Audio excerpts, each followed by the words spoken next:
Pollutant. वह पदार्थ जिनसे प्रदूषण होता है क्या कहलाते हैं? पॉल्यूटेंट, यानी प्रदूषक कहलाते हैं। ठीक है,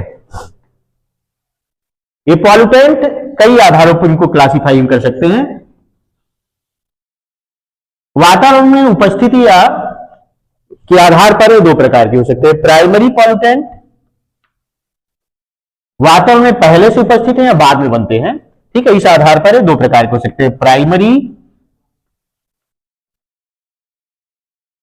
एंड सेकेंडरी।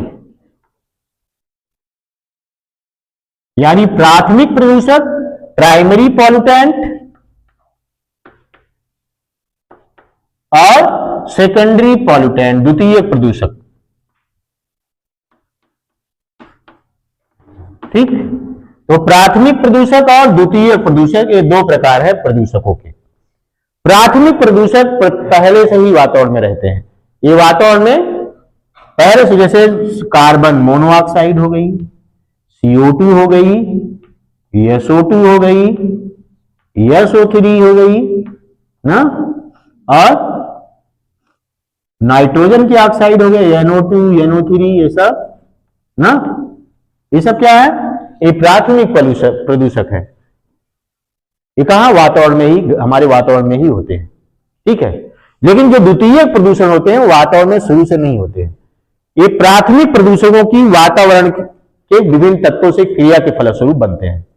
ठीक है, इनमें कौन आता है? ओजोन आती है, O3। ओजोन ऑक्सीजन के अणुओं के क्रिया से ओजोन का निर्माण होता है। और एक पैन है, पैरोक्सी एसिटिल नाइट्रेट। ठीक है, ये क्या है?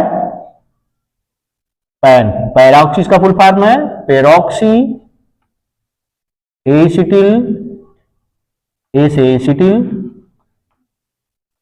नाइट्रेट, जो नाइट्रोजन के ऑक्साइड हैं। ठीक है, उनकी सूर्य के प्रकाश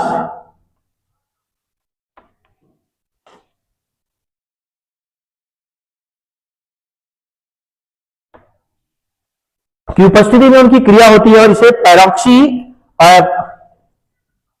एसिटिल नाइट्रेट, यानी ये कहां बनते हैं? इसे फोटोकेमिकल स्मॉग भी कहा जाता है। इसके कारण प्रकाश रासायनिक धुंध का निर्माण होता है, जो कि जीवधारियों के लिए क्या होती है? घातक होती है। नाइट्रोजन की ऑक्साइडों की क्रिया से बनता है वातावरण में। ठीक है, और इससे किसका निर्माण होता है? पैन का निर्माण होता है। ऐसे ओजोन का ऑक्सीजन की क्रिया से क्या किसका निर्माण होता है? परस्पर अणुओं के ओजोन का निर्माण होता है। तो क्या है? पहले से वातावरण में नहीं होते। ये